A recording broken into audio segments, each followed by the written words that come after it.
HarmonyLuna.AI, a short story written by Sam Qualiana. Till death do us part. Why even say it in your vows if you don't mean it? Frank thought. He recollected his parents' marriage, how they worked through their issues, and how it made them a stronger couple. Nowadays, it's just too easy to quit. He told his son Wesley. To start over and get validation from your followers and digital therapists, I guess.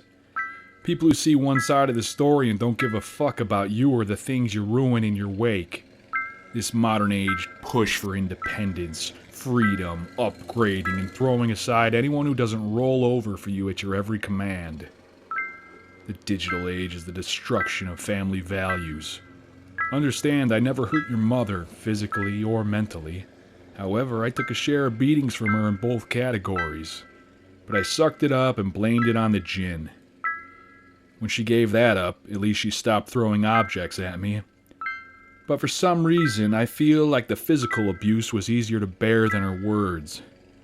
She'll tell you the opposite, that I'm just being sensitive and she never mentally abused me. She'll tell you I'm weak, but I did everything for her and gave her every part of me. I gave up my friends, dreams, and hobbies to make her happy. 22 years of marriage with your mother, and she leaves me for a kid your age. Some twit from Smart Tech Geek Crew who repaired our smart kitchen and lived in his parents' basement. Seeing I got the house when we separated, it makes me wonder where they go to fuck. Do you think they do it in the basement? Her car? Or does she bring him back to her new apartment? Frank said. Dad, please, I don't want to think about these things. Wesley responded. Me neither, but I can't help it. Frank said, finishing his beer. Frank fetched another bottle from the cooler and continued to cook their steak on his shiny new propane grill. I was surprised how much money I have now that she's gone. And with Harmony, I never have to deal with the bullshit your mother put me through ever again. Wesley peered at the synthetic female robot that mowed his father's lawn in the distance. She was so lifelike it seemed to bother him. She was tall, voluptuous, and programmed to do anything Frank asked of her. Wesley choked on his beer. Have you thought about getting yourself out there again? Maybe meeting new women? There's lots of dating apps, websites, and whatnot. Dating apps are superficial bullshit. Who's gonna seek out a 45-year-old divorced father of two with a beer belly and IBS? You don't have to answer. Nobody is. The same women who will be seeing my profile will be getting DMs from shirtless 20-somethings with cocks that are at least double the size of mine. And I can tell you that's not even an overstatement. I mean, it works, but I'm not proud of it. Dad, too much info. Please take it down a notch. Wesley shouted. Besides, Harmony Luna is the perfect woman who satisfies all of my needs. She cooks, cleans, does chores, she doesn't bitch at me about anything, and she fucks like a machine. She is a machine. That she is, very true. But at least with a synthetic lover, I'll never be lied to. She'll never intentionally hurt me. I'm safe with her. Dad, I say this with love. Not every woman is Mom. There's someone out there who will love you and treat you with respect. You just need to put yourself out there and not close yourself off from the world. Eventually, you're going to get tired of this robot. A little conflict is perfectly healthy in a relationship with another human being, and you can grow from it. Having a robot love slave isn't going to satisfy your need for human connection and companionship. Wesley, I appreciate you looking out for your old man, but Harmony is all I need. Frank said. He looked at Harmony and smiled. The robot waved to him, blowing a kiss. Whatever, Dad.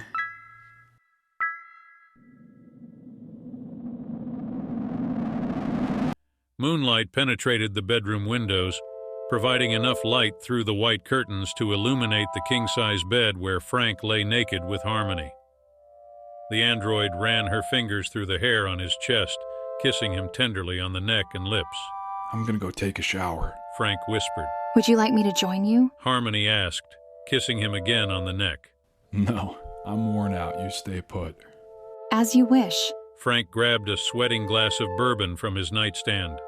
The ice cubes half melted. He tipped back the glass, finishing the drink before walking nakedly into the bathroom, turning the shower on hot, and moving to the sink to brush his teeth. Frank looked at his reflection and let out a soft chuckle. He wasn't unattractive, but hadn't felt handsome in over 20 years. His hair was graying, his stomach growing, and his smile didn't possess the allure it did in his youth. What would I be without her? He mumbled to himself, toothbrush in mouth. Alone? He answered softly, suddenly sad about saying it aloud.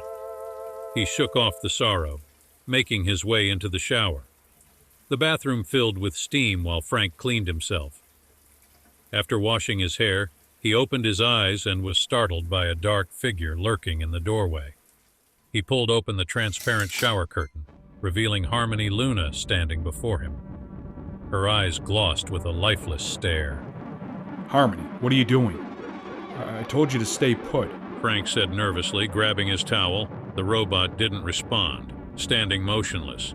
Harmony, is something wrong? He asked, cautiously moving towards her. Frank reached his hand to touch her. The robot quickly grabbed his wrist, tilted her head upward, and stared into his eyes. Wrong, wrong, wrong, wrong. Is something wrong? Is something wrong? She repeated.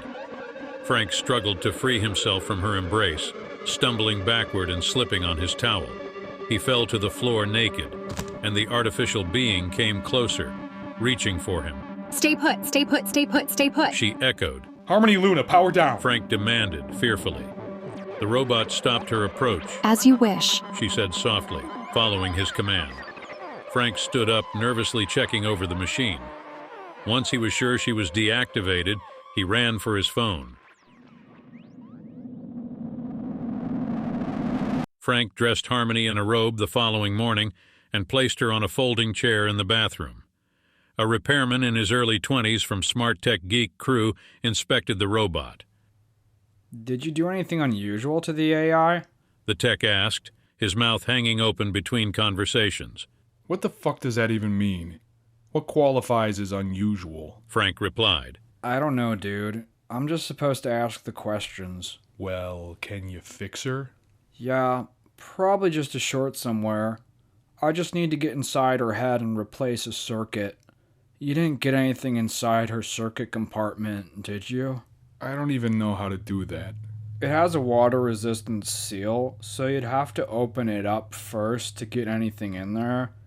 It's not something you can do by accident. Are you suggesting I did that on purpose? Weirder shit has happened with these AIs, my dude. How long is this gonna take? I mean, I could probably get it done in half an hour or less without distractions, but could I get, like, a water or something, dude? Sure. Frank replied hesitantly. You've done this kind of repair before, right? Uh-huh. Don't do anything fucking weird with her when I'm gone. I'll know. Dude, I'm a professional. Yeah. The last guy your people sent claimed to be one too, and he fucked my wife. When you say wife, are you referring to the AI? No, a real living human being. Does she know about the AI? The tech asked, confused. She doesn't live here anymore, and it's none of your fucking business. Sorry, dude. This whole convo is TMI, to be honest. Can I get that water so I can fix your robot and roll out of here? There's nothing more I'd want than that. Word. Frank fetched the tech water from downstairs, returned to the bathroom, and loomed over him until he finished the repair. Within 20 minutes, Harmony was operational again.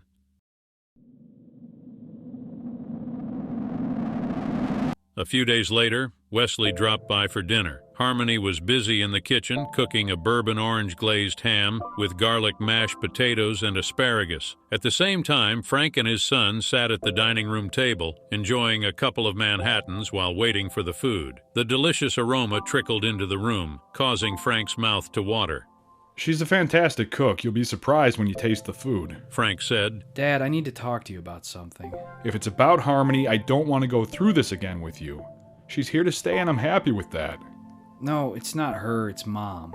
What about her? She told me she's getting married, and they're moving to Mexico by the end of the week. I just thought you should know. She hasn't seemed to be making decisions like her lately. It's almost like she's changing for this new guy, but nothing I say makes a difference. I don't know, maybe you could try to talk her out of it. Nothing she does is a concern of mine. She's living her own life now. Besides, she wouldn't even listen to me if I did speak to her. I don't know, Dad. Maybe if you two just communicated, everything would be different. It's over for good, Wesley. I no longer want to change my life to what it used to be. For the first time, I'm happy. As long as you're happy, I'm happy. Harmony said, walking into the room, carrying dinner effortlessly on a large tray. Wesley rolled his eyes. You're incapable of feeling human emotions. You're a robot. You can't be happy. He huffed. Wesley! Frank sternly retorted. It's okay, darling. He has the right to express his feelings. Harmony said, placing her hand on Frank's shoulder. Wesley, my purpose is to make your father happy, satisfy his needs, and help around the house. I may not be able to process human emotions like you do, but when I tell your father I feel a certain way, his psychological state responds positively to my words. So even though I am not, in fact, feeling, saying I am triggers a reaction that is beneficial for his well-being. Then you're just a liar. Is it not a common interaction for humans to say one thing to make another feel good about themselves, whether they mean it or not? To compliment, to say they love each other, even if they don't in that moment, to be encouraging, even if they don't believe in each other? Are these not things all humans are capable of? I suppose, to some extent. Then are we that different after all? Yes, we are. I'm a living, breathing human being, and you're nothing but programming and machinery. Frank opened his mouth to speak, but Harmony lifted her hand, silencing him. I am an adaptable artificial intelligence model, and each interaction with human beings helps me learn and improve by incorporating new data and feedback into my programming. No Luna model is the same. Much like humans, we adapt to our environment, adjusting our programming to benefit the person we're assigned to or the company we surround ourselves with. Explain to me how that's different than how you might change for the person you love. Explain to me so I may understand how one can behave a certain way, go to work, follow the laws of man, and not be programmed in some way. We are made of different parts, Wesley, but we are the same in many ways. One difference is that I will always love your father, never lie, and be with him for as long as he needs me. And if the time comes when I no longer can serve him, neither of us will be hurt in the separation. Wesley was at a loss for words. He looked to his father, who shrugged innocently, then back to Harmony. Well, then why don't you sit down and join us for dinner? He replied. Harmony sat down at the table. Frank proceeded to slice the ham and pass the dishes around. For the first time in a while, he remembered what it felt like to be a family again, even under these abnormal circumstances.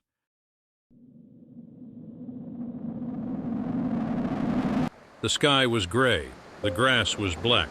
Thunder cracked violently, and the wind forced Frank away. He struggled to reach the blonde-haired figure standing at the cliff's edge. When he reached her, he noticed the ocean waves crashing below. They hit the rocks with such fierceness that he knew there was little chance of survival if either of them were to fall below. You're too close. He stammered, unsure of how he got there in the first place. The woman turned to face him. Donna? Frank thought, realizing he was approaching his ex-wife. But why is she here?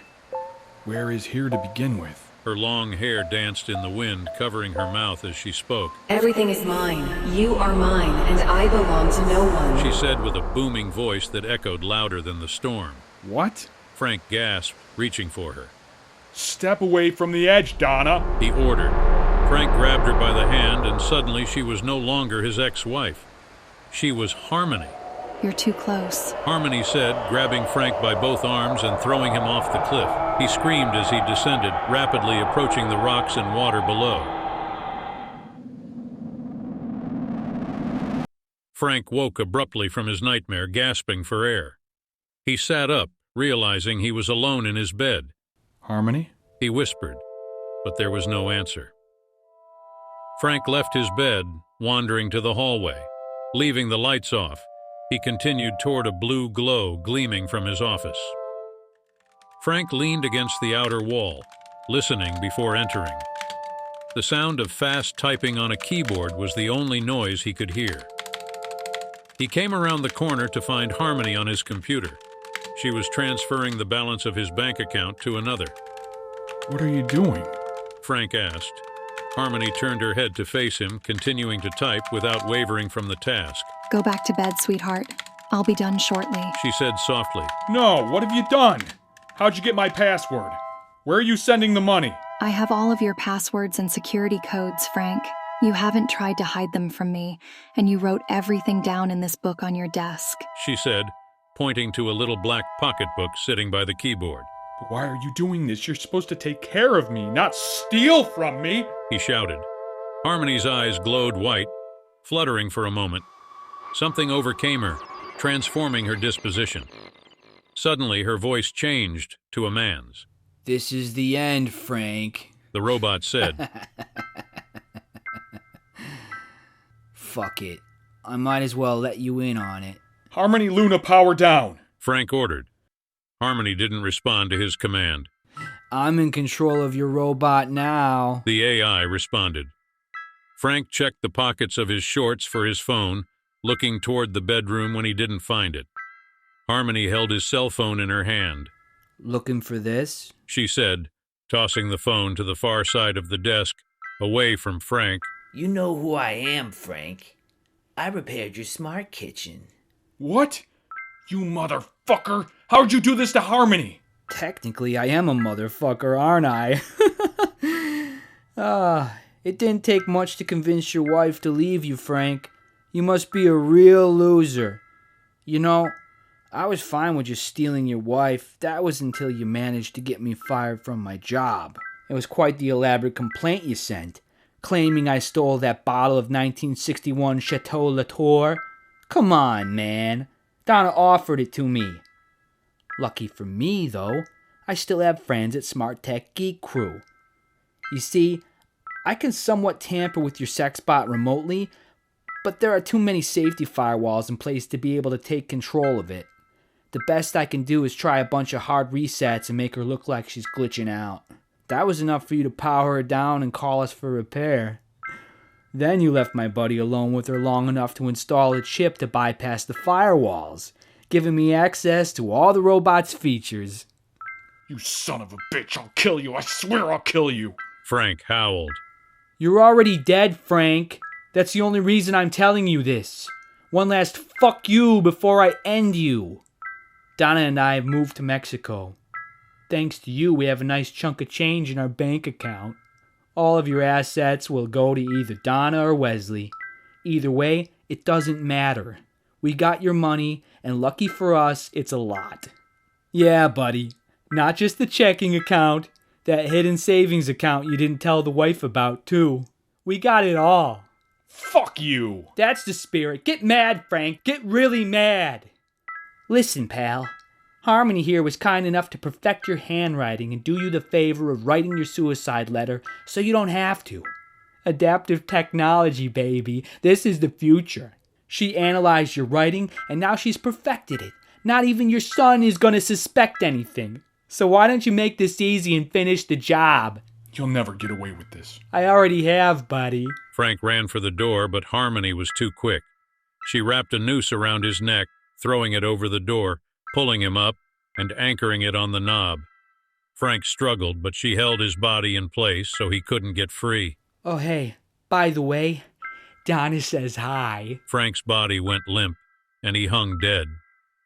The robot put Frank's fingerprints all over the suicide note and placed it in his pocket. Harmony powered down for the night and called emergency services the following morning.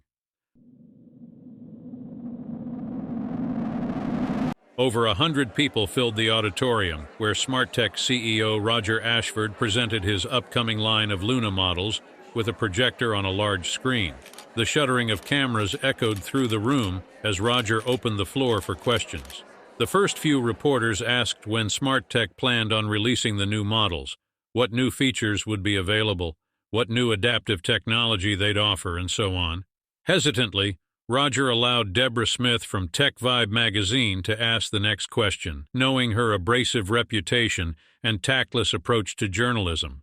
Roger, what do you say to the people out there who are condemning you as a pervert and calling your robots sex machines for lonely deviants? Is the real purpose of your Luna models as simple as gratifying the perverse fantasies of men? Deborah asked. The crowd murmured, shocked by her question. The event manager attempted to remove Deborah when Roger stepped in, allowing the inquiry. Quiet. Please, everyone. David, leave her. She has the right to speak. He addressed the manager, stopping security from escorting Deborah out. We all have the right to be heard and answered. You see, Deborah, this is the problem with our world today. Everyone is afraid of being offended or of having uncomfortable conversations. But these dialogues help us understand each other and see things from other people's perspectives.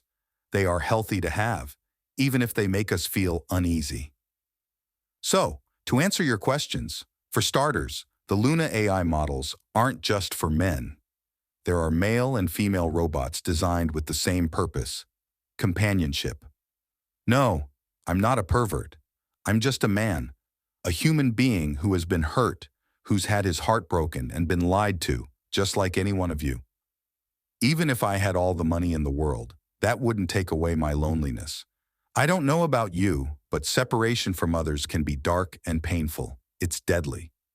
Sure, the Luna AIs are capable of housework, sexual enjoyment, and more, but their primary function is to care for you and be there for you when nobody else is. All people want is to be held and told that everything will be okay. As humans, we struggle with our pain and forget to be there for each other when we need to. We're living in a time where so many people are egocentric, putting their needs before anything and everyone else, and at the end of the day, we push each other away because of it. We've lost compassion. We forgot how to love and be loved. With that comes sadness and loneliness. And if my Luna AI models can save one person from that kind of pain, then it's worth it in the end. So, no, I don't care what people think of me. They can call me whatever they want. I appreciate your transparency.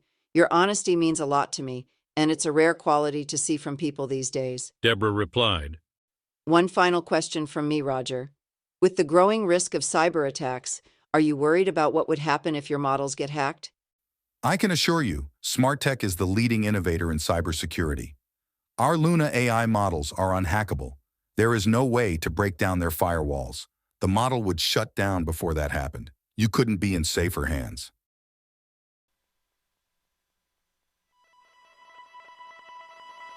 If you enjoyed this audiobook, please like and subscribe for more content from the Mutrosha channel.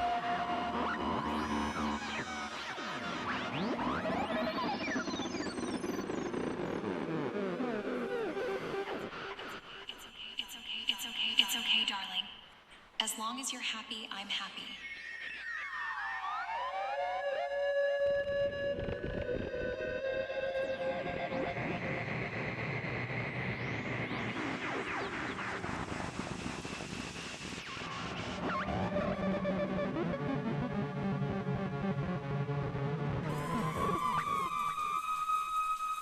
What would I be without her? Alone. Everything is mine. You are mine, and I belong to no one.